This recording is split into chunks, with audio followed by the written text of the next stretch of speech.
Welcome back to Conduct Detrimental. This is Dan Worley. We're in our third episode today. We're going to go back to the Derrick Rose trial for a look inside the courtroom. I have my co-host here, Dan Wallach. Dan, how are you? I'm doing great. I'm looking forward to this. You can never get enough of the Derrick Rose case. It occupied both of us for several months, and I have a feeling it might come back around again when we start hitting, some of the post-trial motions and appeals. So I'm happy to, really find out what took place in the courtroom. I mean, Julia Marsh, our guest today, was our eyes and ears, and we basically lived through her Twitter feed for 2 weeks. So. This is going to be exciting. Which brings us to our next guest. This is one of my favorite writers. I got familiar with her work earlier this summer when she was covering the Hulk Hogan versus Gawker trial, Jason Pierre-Paul versus ESPN and Adam Schefter. She's a reporter for the New York Post who supposedly covers just the Manhattan Supreme Court, but more and more she's venturing outside 100 Center Street and is covering the federal courts. Her office is actually in the New York Supreme Court courthouse, and a couple of weeks ago, she was embedded in the courtroom in the Central District of California covering the Derrick Rose trial from beginning to end. So good morning, our next guest, Julia Marsh. Good morning, Julia. Good morning. Yeah, well, what attracted you to the Derrick Rose case? I mean, this was the biggest case in sports law throughout the end of September, early October. What attracted you to this case in particular, given that your beat is normally the New York County courts? Well, I actually have the two Dans, you two, to thank for that. I think I started noticing some information about the case on Twitter as it started heating up from your two feeds and from Dan Worley's really great blog, The White Bronco. And I think I'd gone to you, Dan Wallach, for some commentary when we really saw how scorched earth this litigation was going to be, with Derrick Rose's counsel painting the alleged victim as the sexual aggressor. It was highly unusual. Of course, Derrick Rose was a new guard for the Knicks, our hometown team, and as New York's leading newspaper, we decided we better start following this case and see what happened. Yeah, so you traveled out to Los Angeles for the trial. Is this something that you would normally do? Cover the trials of stories that you cover? Is this something that you enjoy doing? I love doing it, and as you two know, as sports attorneys, it's actually rare that a civil case goes to trial. So it's a rare opportunity to cover a case all the way through to trial. As you mentioned, I did get to go to Florida to cover the Hulk Hogan versus Gawker trial. I'd covered a 50 Cent, the rapper, case also involving a sex tape the summer before. But it is rare. I think even there was a website wagering that Derrick Rose had like an 85% chance of settling ahead of trial. So the day I left JFK for LAX, I thought I was going to have to turn around and come back once it settled. Oh, I want to get back to Hulk Hogan for a second. You spent significant time with the Hulkster? You interviewed him. What was that experience like, and what kind of did he impart any wisdom upon us mere mortals? Well, I do have a favorite Hulk Hogan story that I've never told publicly, but I was running my first marathon in the middle of the Hulk Hogan trial. I was getting a little bit nervous. There was forecasts of 35-mile-an-hour headwinds, 40 degrees with pelting rain. I let the Hulkster, know that I was nervous about this upcoming run, and his real name's Terry Bollea, and as Terry Bollea, he's a bit of a soft-spoken guy, but he occasionally switched into character. So he switched into character. He turned to me and he said, "Gotta Hulk it up, sister." That was excellent. Wow, I'll never be able to get rid of that sound. That was an amazing imitation of Hulk Hogan. Did it inspire you? It did. My husband and my best friend made signs saying "Hulk it up, sister," that they cheered me on from the sidelines. And I finished strong despite the wind and the rain, and do have the Hulkster to thank for that. Awesome. Yeah, maybe. Yeah, he could have a career as a motivational speaker. If you run into a rut in your life, you can't finish an article, you're struggling at work, just call up the Hulkster for a little bit of motivation. Maybe he could make a new career out of that. But that's an excellent story. But I guess we got to get back to Derrick Rose. Dan, do you want to lead off with? We got a whole list of questions here. We're going to keep you on here all day. One of the things that kind of was a theme throughout the case and was a strategy employed by Rose's lawyers, and I thought was very interesting. Got a lot of press. Was a lot of the quote-unquote slut-shaming tactics that he used. And you mentioned that a minute ago, and I think that's kind of what took this case from something that was barely being noticed by the media into something that was the biggest sports law story of the summer. Can you, looking back on that and actually being in the courtroom, I mean, is that something, in your opinion, that ultimately worked for him, or did Rose sort of win in spite of that strategy? I was frankly nervous for Rose going into it. There was a majority female jury, and as you said, leading up to the trial, we'd seen these pretty relentless, quote-unquote, slut-shaming tactics. And I was thinking, man, Rose's lawyer, Mark Bowdy, he's got to dial it back for the trial with this all-female jury, and he really didn't. He and his co-counsel, Mike Monaco from Chicago, said this woman in openings that she had, it was a sad attempt for a lottery hit,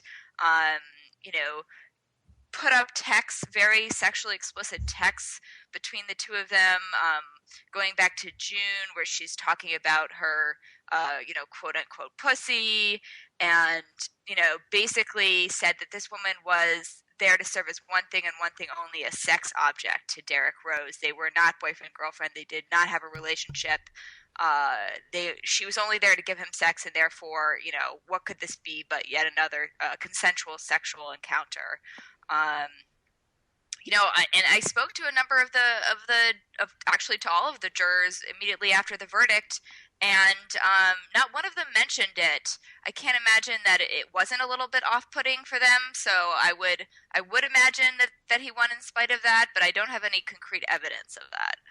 Do you think the all or mostly female jury might have judged Jane Doe a little bit more harshly? I guess the conventional wisdom was, oh, God, this is the worst jury that Derrick Rose could possibly draw, not one African-American on the panel, and a mostly female jury. They're going to sympathize with the accuser. But it turns out that worked. It possibly worked to Rose's advantage. Do you think that could have played out here with the result?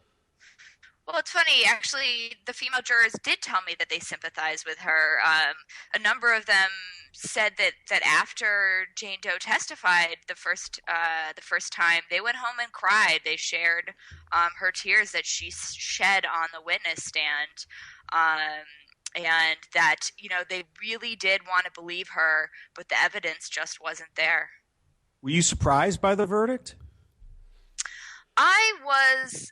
I thought it might go that way, although as the reporters were sitting around waiting and it went past hour 2 and hour 3, we started to wonder maybe it's going to go in Jane Doe's favor. We thought a very quick verdict would mean a win for Rose, and as the minutes ticked on, we thought maybe she was going to come out ahead, but at the end of the day, it's,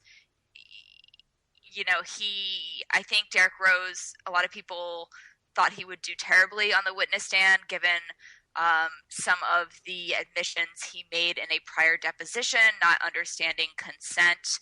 But I think he did quite well, and and opposite Jane Doe, she'd done a conference call with the press, and actually, I think you two were in on it a couple weeks before, and she gave more description and more emotional detail during the press conference than she did on the witness stand. She seems to have a lot of shame with whatever happened that night, and she wasn't even really able to kind of put her head up and explain what happened.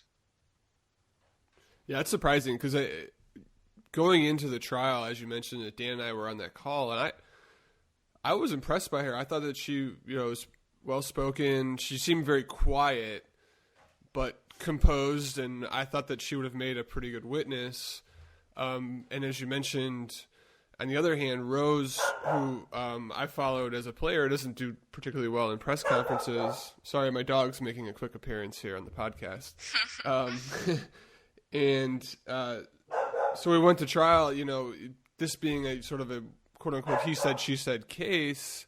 That witness testimony and what actually happened was extremely important. You talked a little bit about talking to the jurors immediately after. You said you got to talk to all of them. I mean, what were some of the other reasons that they had mentioned that ultimately caused them to side with Rose? Well, I was actually just reviewing my notes from that conversation, which I guess is getting on 2 weeks now. And I wanted to highlight one from the forewoman. She said, quote, Derek Rose was exactly what they said he was, which is shy and introverted, and I really believe that. He came across on the witness stand and in court exactly the way that his lawyers and even her lawyers said that he was. Jane Doe's lawyers said she was attracted to him from the time they met in a club because he was shy and reserved, and that it was like, quote, pulling teeth to get to talk to him. On the other hand, Jane Doe's lawyers painted her as a very conservative, somewhat prudish person from an immigrant family. And then that was all belied by a number of racy text messages that she had sent Derek. But yeah, so I think that the jury felt like Derek and even his friends, they used the word genuine, believable, whereas what Jane Doe testified to, they said just didn't add up. Yeah, you said you took a straw poll with some of your fellow members of the media once a couple of hours elapsed. I recall that during the course of the trial, a lot of readers or followers of yours on Twitter were asking you, well, can you handicap the horse race? Who's winning? Who's losing? What do you think's going to happen? And you had to pull back the reins. You're a reporter covering a trial, and you have to maintain your objectivity.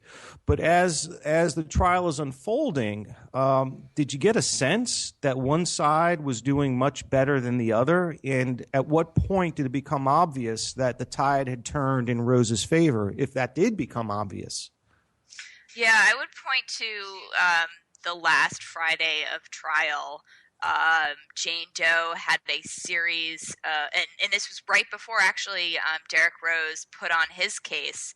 Up until that point, it had been plaintiff's case, and she had the two roommates and the boss at her real estate agency. The first roommate, who in a deposition had said she wanted $1 million for her testimony, she didn't obviously play that well. Her sister, though, did and talked about how Jane Doe said essentially she had been raped, and her attitude changed after the alleged attack. She became withdrawn and went home to visit her family. And then Tommy McCaster was Jane Doe's boss, and he really seemed to have no skin in the game. Very believable, straightforward, average citizen kind of guy. He comes in and says, Jane Doe came to work that morning. She had some sort of ace bandage on her hand. She told him that she had been drunk at Derek Rose's house, had burned her hand. This all aligns with Jane Doe's story, her narrative of what happened, and that she told him she had been taken advantage of by Rose and two friends. I thought that was very strong testimony. Then all of a sudden in comes Gabriela Chavez, a former friend of Jane Doe, who is really the first, and I'd say the star witness for Derek Rose. Very attractive, forthright woman, and she testifies that she asked Jane Doe straight out, "Were you raped?" When she explained a sexual encounter with the three men, and Jane Doe allegedly said, "No, I was not." And she actually just seemed upset because Rose was not jealous that she had slept with his two friends. Jane Doe's attorney tried to kind of shake her on the stand and said, "Why'd you hire your own lawyer to come here?" And she said, "Because I'm a smart woman." She did come across that way, and a number of the jurors pointed to Gabrielle Chavez as one of the strongest witnesses. Who paid for her attorney, by the way? That's a good question. She said that she paid for her attorney. She said that she paid for it, and she said that she was not paid by Derek Rose. She did admit to being attracted to Derek Rose and to having a dinner in, I believe it was in Hollywood, with him in 2015. There were allegations in the initial complaint that Jane Doe had brought Gabriela Chavez to Chicago to help her with some intimacy issues she was having with Derek Rose. She said, in fact, that Gabriela Chavez was a sex coach. Ms. Chavez has told me that she's never been a sex coach. So there's certainly some prior history between the three of them. Did she give a reason, like, why she wanted to testify and why she was so strongly sided with Rose at this point? It just seems to me that, if she at one point at least was Jane Doe's friend, there had to be some sort of explanation as to why she's now testifying so strongly against her. I agree, and keep reading the New York Post, and perhaps I'll get to the bottom of that. But for now, all we know is that Ms. Chavez claims that she had this intimate conversation with Jane Doe, and then all of a sudden, Jane Doe is claiming the exact opposite, and she called her a pathological liar and said that she lied about everything. She told her traditional Catholic family that she had one life, but she lived another life of a party girl in LA. But yes, it is unclear what was at the root of that relationship. Did they have some sort of falling out? That is unclear, and unfortunately, the judge put a gag order on this trial, and it prevented the attorneys from explaining things like that to the press and the public. So, we may get to the bottom of it yet. Yeah, speaking of the gag order, Judge Fitzgerald waded deep into the proceedings before he started to silence the parties. Do you think he lost control of the case at a particular point? I mean, the parties were having dueling press conferences in the weeks leading up to the trial, and at no point did he weigh in and put a stop to it until after it had already occurred. How do you view, or how did you view, his handling of the case, and in particular as it pertains to you, his handling of the press? I mean, you faced particular challenges in that courtroom. Yeah, I mean, we never I don't think any member of the press likes to have a gag order, likes to be gagged. And in this instance, the judge tried to walk the line by claiming it was only a partial gag order and that the parties couldn't disparage each other, but they could talk about what had happened in court. But as soon as one or the other lawyer spoke to the press, the other was immediately jumping on them, in pre-trial morning conferences and complaining.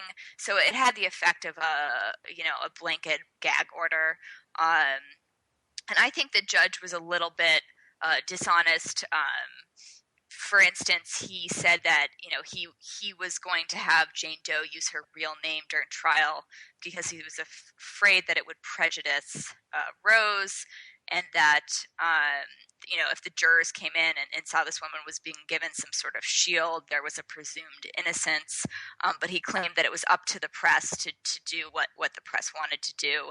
And I note, as you have, Dan, that to this day, the press, there's an appeal. There is supposedly an ongoing criminal investigation, has not used her real name because she still is an alleged sexual assault victim, whereas the judge is using her name now. So, he claimed it was up to the press. They could do what they wanted. They could use their own ethics.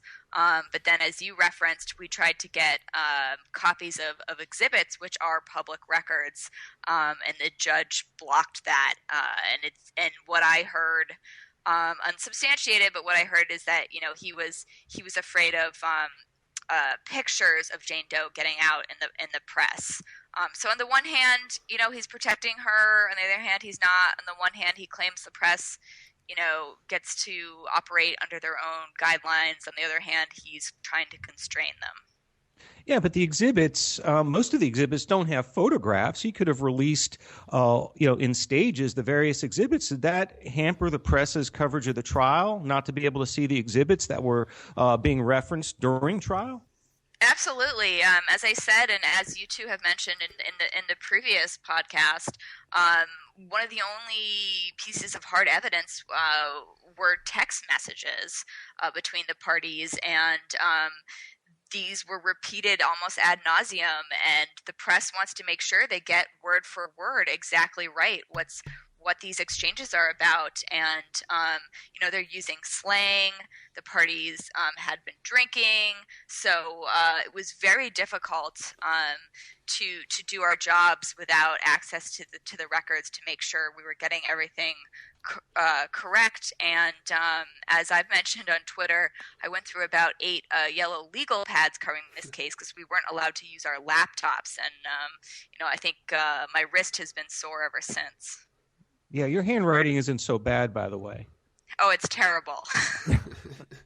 So can you explain that scene to us? I mean, I know there was a handful of reporters that were with you in the courtroom, and I know that Dan and I and others would just kind of keep an eye open for this flood of tweets coming out every few hours when the court released. Can you just talk to us about that whole setup and sort of the practical logistics and troubles?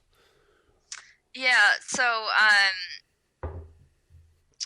you had to come in through it was the Spring Street, Los Angeles Federal Downtown Courthouse. You came in through security, had to have all your electronics out. You come upstairs. First of all, there's no Wi-Fi, so you have to have a hotspot or a hotspot on your phone. No Yep, Wi-Fi? no Wi-Fi. Oh my God! Bring your own connection. The horrors. BYOC.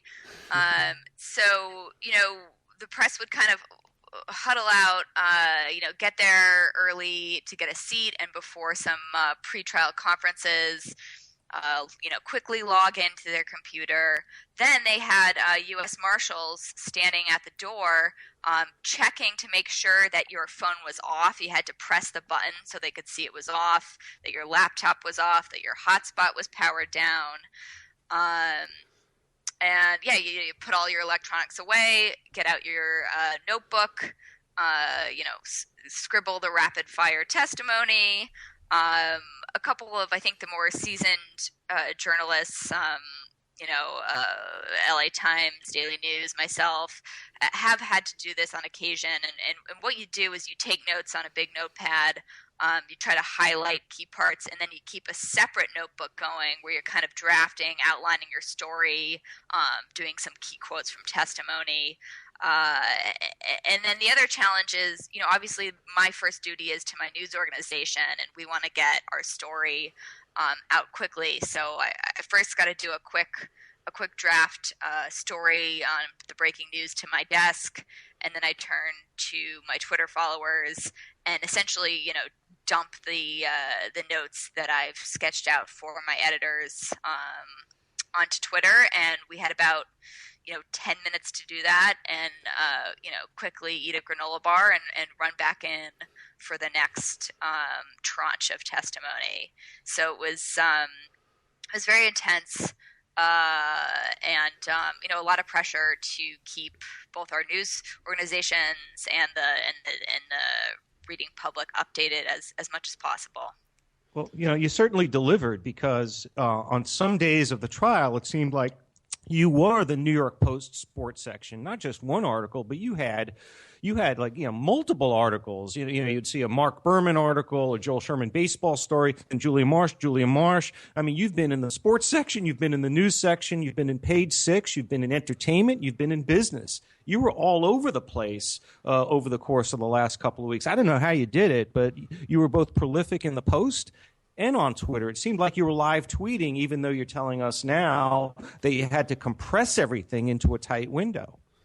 Yeah, well, thank you very much for the compliment. It's takes years of practice, but there is a bit of an adrenaline rush, I guess, that you get covering that sort of a big trial.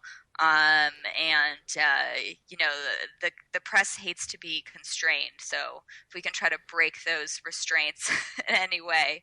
I did have Michael Monaco, he's an older attorney who's representing Derek Rose's friends, come up to me and says, "I hear you're blogging about everything that's going on in there." I was like, well, it's called Twitter, but... Yeah, I love that. Slight adjustment from the Hulk Hogan voice. I like that. Yeah. So speaking of some of the lawyers, I know we talked about Rose's attorneys already, but let's talk about Jane Doe's lawyers. I know that they were sort of a different setup. I think as the trial went on, I kind of noticed that the more limited resources that they had with regards to how quickly they were able to file motions and how thorough they were in these court filings, as opposed to Jane Doe's side, who seemed to be sort of being very stretched for time, we'll say, in court filings. Did that show up in the courtroom? Were you able to see that there was sort of a difference in resources amongst the parties? Absolutely. I think Joaquin McCoy was the lead trial attorney for Jane Doe, and Brandon Anand is the attorney who's been with her for longer. And then they had a third co-counsel at the table, and maybe a young associate or someone occasionally helping them out. And they were clearly, outspent by Rose's attorneys, who, just were like attack dogs the whole time. Every morning before the jury came out, they had 3 or 4 motions, 3 or 4 objections, twice called for mistrials. And her team just seemed to be, trying to kind of keep their necks above water. I think Mr. McCoy did do very well. I think his openings and closings were very strong. But for instance, one thing that I think it was a group of the reporters, we were talking about this, if she had, for instance, an expert who could talk about consent and issues of consent in with professional athletes. They actually had a woman like that on the press conference ahead of trial. We were all wondering why didn't they have an expert like that? But we did learn that all of her experts were being paid really pennies on the dollar of their fees, because she simply couldn't afford it. It's kind of ironic. You get the justice that you pay for. Can you imagine if Jane Doe had Rose's legal team? And I mean, this is unrealistic because Derek Rose is a multimillionaire, but the verdict in this case could very easily have been a byproduct of one set of lawyers outperforming the other set of lawyers, rather than a searing search for the truth. It would have been a different trial for sure. Yeah, I mean, and you spoke about the issue of consent and how important that issue, and that it framed the entire case. But in the jury verdict, the jury never even reached that issue. Did that surprise you? I was shocked by that. Not only did the jury not even reach it in the way that the verdict form was set up, but I'm looking at my notes here from my interview with the jurors afterward, and one of the male jurors, we point blank asked him, actually I think the Associated Press reporter asked him, were you able to determine if she was lucid when they had sex with her, and they said, frankly, no, we weren't able to determine that. So that was shocking to me, that what we all thought was at the heart of this case, consent, is not what it came down to. What it came down to for the jury is that intent to harm, that they said there was nothing that showed, which was question number 1 on the jury form. Do you find by preponderance of the evidence the defendant Derek Rose, Randall Hampton, and or Ryan Allen intended to cause a harmful or offensive contact with plaintiff's breasts, buttocks, or vagina, and a sexually offensive contact with her resulted? And they found no for each defendant, and they didn't even get to question number 2, which is about consent. Well, if there had been no consent, how do you reconcile that with no intent to harm? That was my question exactly. Yeah. Okay. Interesting. That could be that'd be a ground for a new trial, that the way the jury instructions or the way the verdict form was structured was, not incomprehensible, but it created this, this whipsaw of having the two answers be completely irreconcilable with one another. Very interesting. I think how they're reconcilable is that sexual battery, the elements of sexual battery are both of those things, and so you can't have one without the other. But one would think, given the testimony, that if there wasn't consent, then it would have to be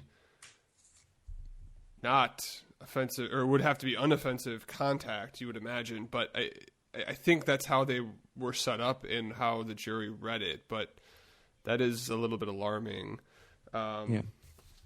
Yeah, and I'll just add real quickly that the jurors told me they were looking for some actual evidence of the harm. So that seemed to be, like a text message, or one of them admitting, one of the defendants admitting in testimony something that would have showed harm. But the jurors couldn't find that, so they had to find no on question 1 and didn't even get to the specific consent question. Yeah, it sounds like the failure of Ms. Doe to go to the hospital or to report the incident to the police or just to have any kind of standard, contemporaneous, medical examination may have doomed her on the issue of, intent to harm. I think so, and even her own toxicologist said that she could have gotten a hair test today.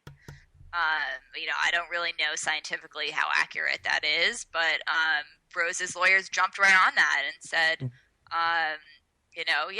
today she has the chance to prove that she's right and she's not doing anything about it.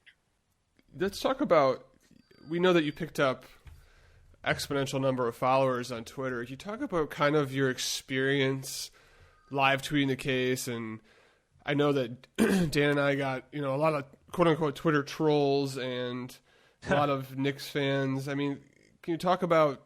I'm a Knicks fan. I'm a Knicks They're fan, all trolls. and it raises a big issue. Jumping on Dan's question, the perception of the fairness of the coverage of the case.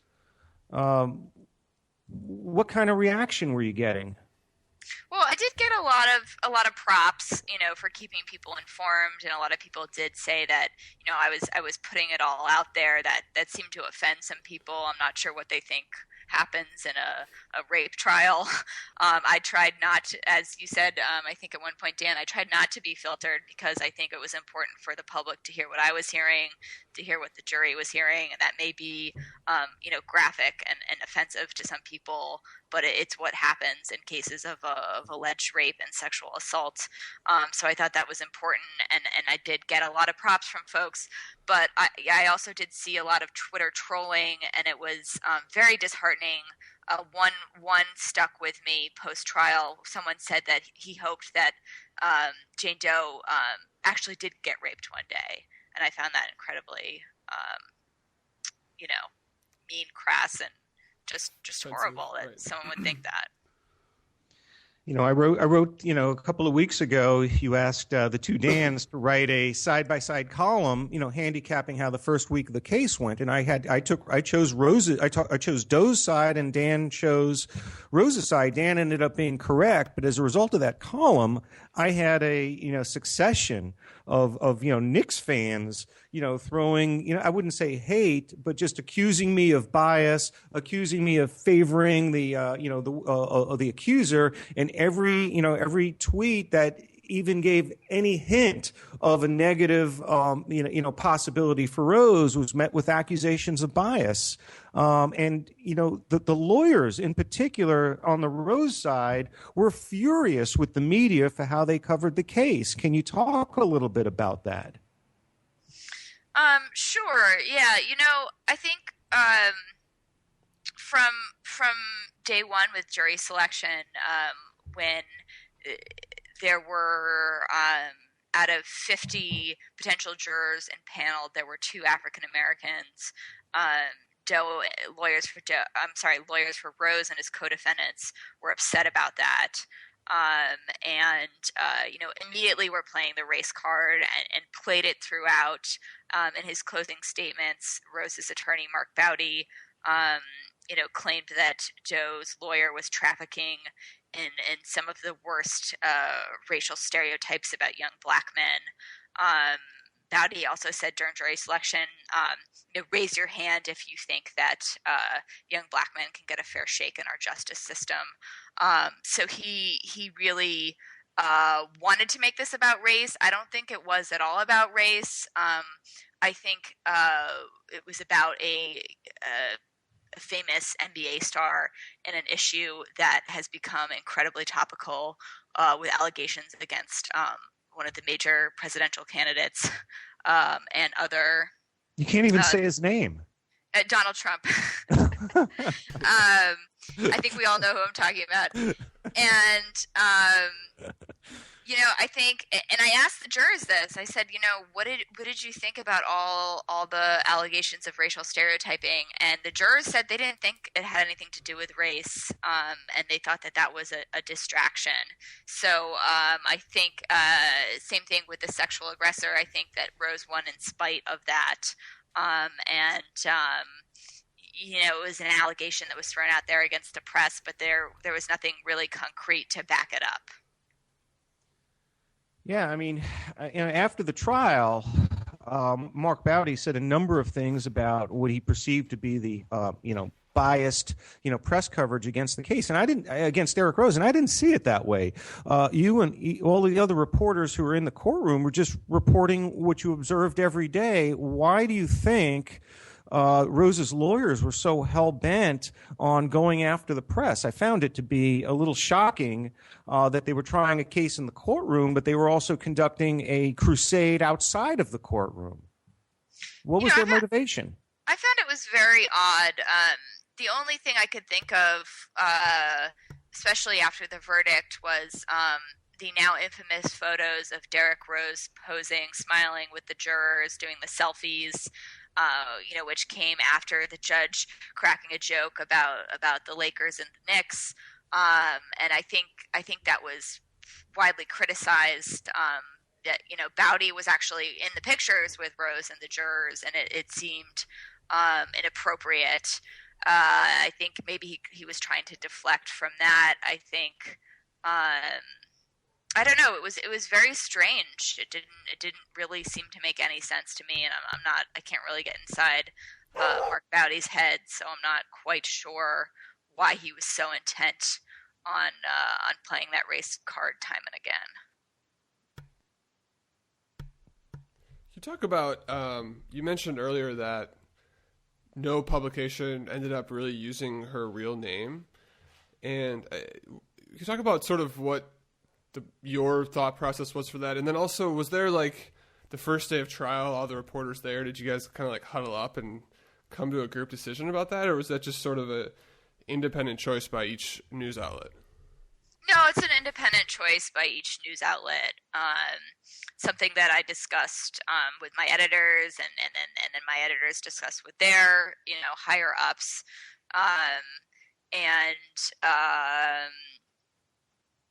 and I think too, when it can hold the way that it did, you know, when no mainstream media outlet is using her name, you know, there is a bit of a group consensus, but it's nothing that, you know, we actually had a huddle about. But at the end of the day, you know, there is a stated appeal happening, and the LAPD says that the criminal investigation is ongoing. And another consideration is that, you know, you also have to think about future victims, and you know, this is an example of some sort of protection that alleged victims get if they do want to come forward, especially when you have such a big power imbalance like you had here with a wealthy, famous celebrity. Even though Mark Bowdy, Rose's lawyer, insisted time and again that Rose was not a celebrity. He's just a basketball player. Rose's own best friend, Randall Hampton, basically said on the stand that was a joke. He is a celebrity. Yeah, Julia, do you think the publicity surrounding the trial, and in particular the result, might make sexual assault victims more reluctant to bring these kinds of lawsuits or to report incidents of sexual violence against them? I mean, this is yet another case in which an accuser is not vindicated, and she was slut-shamed and had to be put through the meat grinder of a lengthy trial, which caused great embarrassment and great expense, only to lose in the end. Do you think that this could have some kind of a discouraging impact on victims of sexual violence to report incidents, at least against famous players and celebrities? I think it certainly could, and I think in one of the pretrial motions, when Jane Doe's lawyers asked Judge Fitzgerald to reconsider allowing her to use a pseudonym at trial, they did point to some of those, pretty horrific Twitter trolls who are talking about, killing her. And unfortunately, that's become, a regular thing on Twitter, almost so that people don't take it seriously. While they may not be actual threats of violence, they certainly, I think, scare victims. I don't know why this would encourage anyone to come forward. It was, I think she took a beating, no matter what had happened. And some people say that's fair, that she was trying to ruin Derek Rose's reputation and take his money, and she deserves it. But I think that for a lot of victims, this was in no way encouraging. Yeah, I think even when the pseudonym ruling was in effect, I mean, people were finding this information out. I was getting people tweeting pictures to me of her, which I definitely did not ask for. That was not welcome, and saying her name. And this is before it was even, the ruling happened. So it's definitely a culture on Twitter, and it's sad. And this case for me was the first one I've sort of lived through, and kind of being part of that and seeing it actually happen. And it was kind of depressing how people will spend their time on Twitter and other sort of forms of social media doing this. I don't understand it. I don't know if that was your guys' experience as well. Yeah, I got the same. I felt like I was being hit over the head with it every single day with pictures of her, looking sexual, even though, that clearly has nothing to do with being raped. And her name. Something interesting I just wanted to mention. I spoke to a former assistant district attorney in New York before I went out to cover the case, and he had represented an alleged rape victim against a very powerful New York City attorney within the last couple of years of New York. And he said to me, she's going to have a problem because, as his client was, she'd been drinking. There was a question of whether or not she was drugged, and she doesn't have a story to tell. Her narrative is fragmented. It's full of holes. He's going to be able to tell a story, and that's a real problem. And he was right. What do you think, speaking of Rose's story, I mean, like what was the sort of the strongest point of it, and in your opinion, and then also talking to the jurors, is there a piece of it that they really just bought more than what she was telling? I mean, one thing that struck me, and I think Dan may have talked about this earlier, but and it's something I didn't really think about going in, but it's when Rose's attorneys made the point that they didn't look like criminals, right? They showed up at the house, they parked in front. When the roommate came home, they didn't get up and leave or run away. That's something that stuck out to me. Was there something like that stuck out to you? It didn't. I guess it stuck out to me a little bit, but it stuck out to the jury, which is more important than me. And I'm quoting from juror named Jared. There was, quote, "zero evidence for trespassing, nothing." The foreman said, "We didn't believe there was trespassing at all." Quote, "That was the easiest part." We did believe that they didn't know her apartment number. If they didn't know her apartment number, how did they get into her unit? If there was a directory outside with her name on it, we would have seen a picture of it. So they didn't believe that at all. And of course, that was even one of her claims, that they had trespassed. And it belied her narrative that she didn't willingly let them into her apartment at 2 a.m. But she didn't have to prove that to win on the sexual battery count. They could be her, her friends, and that doesn't preclude the possibility of a sexual assault simply because the door was open and they were frequent guests. Do you think the jury may have conflated the issue of the trespass with the rape? I mean, they're completely distinct causes of action requiring different elements. I think they may have, because something that they also was a thread throughout was that, quote, she made a choice. She made choices. She may have regretted those choices, but that she made a choice. So they really did believe that her letting them into her apartment that night was a choice to invite them, I guess, to have sex with her. Wow. I mean, Julia, you've had a real fantastic run of trials recently, between the Hogan versus Gawker, and now Derek Rose. I mean, is the Rose case the most emotional or highly charged that you've been part of? I mean, so much happened during the course of the trial. You had a Los Angeles Police Department detective committing suicide.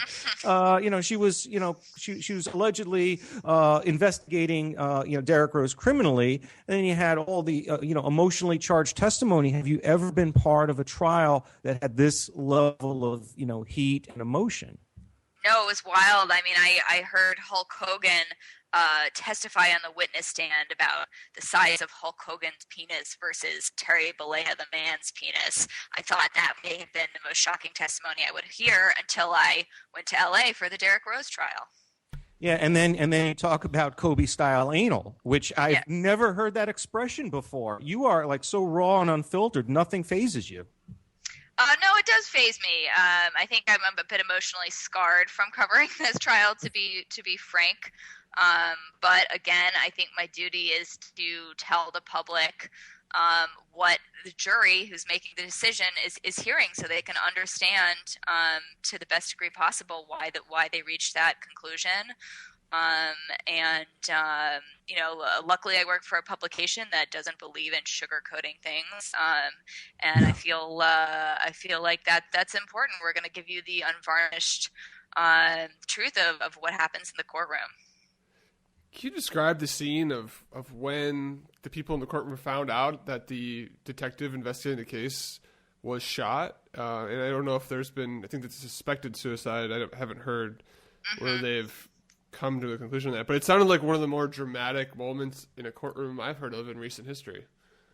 It certainly was, and to explain for listeners, the jury, of course, was not in the courtroom at this time. It was in the morning before the jurors reconvened and took their seats in the box. And Mark Bowdy, I think it must have been his first mistrial motion, all of a sudden just dropped this bomb that he said something like, I'm sure you've heard that detective, I think it's Hernandez,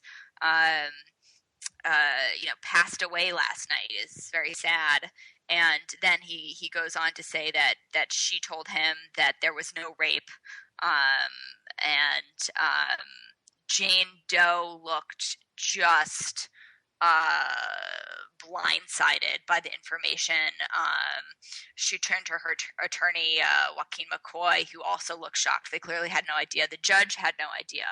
And then we have Jane Doe's lawyer, Brandon Anand, telling the press outside court immediately afterward that the now late detective told him the exact opposite, that there was a crime here.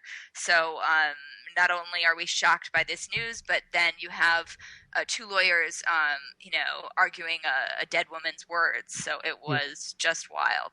And beyond wild, that's beyond the pale. I mean, she just, was just shot, allegedly committed suicide, and the lawyers for both sides are basically exploiting this, poor woman's, death to advance their narrative of the case. I just found that just repulsive. Yeah, it was. And I mean, a good question my editors asked me immediately was this detective supposed to take the stand? Is she going to testify? And in fact, she wasn't. And the judge earlier in pretrial motions had told Jane Doe's lawyers that she shouldn't have brought up the fact within civil litigation that a criminal investigation was ongoing, and that was inappropriate under California law, which I actually didn't know at the time, which I learned. So she really did have no place in the civil litigation, and the whole thing. I have a friend back in New York who is very loosely covering the trial, and that's the only time she texted me to say, "What? The detective is dead?" So. And I did look it up last night because I was at dinner at that friend's house, and to see if there was any new information, and there doesn't seem to be any. Interesting. Sounds like quite the dinner party. Speaking of sort of high drama moments in the case, can you talk to us about the time that Rose's attorneys discovered there were some missing text messages, which seemed to happen sort of during the proceedings and ultimately almost led to a mistrial? Yeah, so it was another crazy moment, and I don't think anybody noticed it. I didn't notice it while it was happening, but I learned later from Rose's attorneys that apparently Jane Doe's lawyers put up on the projector, while the court was in session, while the jury was in the box, some text messages, and a number of them were kind of slipped into an exchange that had been handed over during discovery pre-trial, and that's when they said that, Mark Batty said these were some of the most probative text messages in all of the case, and they clearly had, Jane Doe and her attorneys had clearly withheld them, and Jane Doe and her lawyers just looked confused, frankly, and they were very disorganized during trial. So I don't know what happened. The judge gave her side some time to come forward with evidence that they had indeed provided these text messages, which they said they did. Her lawyer, Brandon Anand, said that he could not find a, quote, paper trail, but believes that they did. And the judge, I think he thought that there may have been cause for a mistrial, but as he said, he had a jury in the box. And somewhat more controversially, Derrick Rose was headed into the regular season, and he didn't want to distract from that. So the trial went on, but there was another time, the Monday before the verdict, where the judge essentially told Jane Doe's lawyers, and I was actually the only member of the press in the courtroom at the time, that she's lucky she didn't get a mistrial. Wow, listen to lawyers. Bait stamp those documents when you produce them. I mean, in probability, maybe the plaintiff's attorneys did produce those text messages, but they had no paper trail. They probably didn't bait stamp those records, and they had no way of proving that they were disclosed previously to Rose's legal team. But did did that incident and the subsequent instruction to the jury or the statement of the jury, did that swing things in Rose's favor, or was that just sort of the straw that broke the camel's back? Or Yes, did it have no effect? The jurors told us that it did swing things in Rose's favors, that they thought it odd that not only was she allegedly trying to hide these potentially damning text messages, but Mark Bowdy's co-counsel, Michael Monaco, the Chicago lawyer who was representing Rose's two friends, highlighted the fact that that they had also, Doe's side had also tried to show two answered phone calls between Jane Doe and co-defendant Ryan Allen as unanswered. And the way that Jane Doe presented it to the jury initially was like 5 unanswered phone calls at 2 a.m. And then, of course, the somewhat infamous "wake yo ass up" from Ryan Allen to Jane Doe, which looked very bad for the defense. And then Michael Monaco showed through very effective testimony, cross-examination, that in fact those calls were answered. So the jury was not happy that there were multiple instances where it looked like evidence was being withheld. You met Julia. You mentioned that Judge Fitzgerald was very unhappy with the plaintiff's lawyers for not disclosing those text messages. Did you get a sense during the course of the trial that Judge Fitzgerald was harder on the plaintiff's lawyers than they were on Rose's lawyers? Was he more an equal opportunity, critic of both sides? I mean, which side, in your view, bore the brunt of Judge Fitzgerald's ire?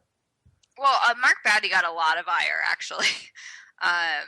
The judge was really on him when he was jumping down witnesses' throats to, really dial it back and give them opportunities to answer. At one point, seemed to be taking a page out of Donald Trump's playbook at the presidential debate. He was like hovering behind Jane Doe's attorney, and the judge is like, "What? What are you doing? Like, go sit down." Another time he was sitting in front of Jane Doe with a yellow legal pad while she was crying on the witness stand. And he's like, go sit down, Mr. Bowdy. And Mr. Bowdy referenced the judge's court reporter by her first name, and he said he shouldn't do that he should address her by her last name. And when the jury was out of the room, Mark Bowdy wanted to take his coat jacket off, and the judge told him he couldn't do that. So I think it was equal opportunity, keeping the sides in line. Yeah. I mean, that must have been a hot courtroom if he wanted to take his jacket off. I think he works up a sweat in the courtroom, Mr. Bowdy does. Yeah, how does the experience of covering a federal court trial in Los Angeles compare with the New York County Supreme Court? It's certainly more fast-moving. We think of a New York minute. We think of New York as being a very fast-paced city, which it is. But the state courts are a bit sluggish, and I covered a trial here a couple years ago that lasted for an entire year, the longest in state history. The jury clerk ended up baking a cake for the jurors, so it was more fast-moving. I hope those lawyers weren't handling that on a contingent fee basis. Oh wow! Well, it was a $100 million verdict, so they did well. It was a crane collapse case, but it was more fast moving, and I was actually surprised. I think that the press has better access to the courts in New York. One of the local sketch artists was telling me that they used to have what we call in-house press, where you get an ID badge if you work in the courthouse, and you get to bring in your computers, and you get pretty much any sort of access that a courthouse staffer would get. And they told me they did away with that in LA after 9/11, and here I am in New York, steps from ground zero, and we can have a secure courthouse, and we can have a free press. So that was a little bit disillusioning for me. Have you had a chance to catch up with any of the lawyers since the trial ended? And Is there any news on a potential appeal? I haven't. I was away from my beat, as Dan mentioned in the introduction. I cover primarily Manhattan State Court, and I had about 3 weeks of emails and other cases to catch up on. I did, call and email the attorneys for all sides in a couple of days following, and didn't hear anything. But the time is probably ripe to get on the horn again. Got it. Yeah, we've got. Go ahead, Dan. Oh no! Now that this experience is over, and Julia, you've kind of traversed into the world of sports law, through the Rose case, through Hulk Hogan, and you've also been closely following Jason Pierre-Paul's lawsuit versus ESPN. What do you think of? Do you like covering the sports cases? Would you want to be involved covering more of them? I mean, you seem to get a tremendous amount of attention from your coverage in the sports cases. Well, yeah, it's really, I'm not a huge sports fan, but it's opened my eyes to what avid news consumers the sports fans are, and that is very exciting. And I've got to know some of my colleagues from the sports pages, which has been great. Mark Berman, the Knicks reporter, was an invaluable resource. I think we tag teamed a lot of stories and did some great work.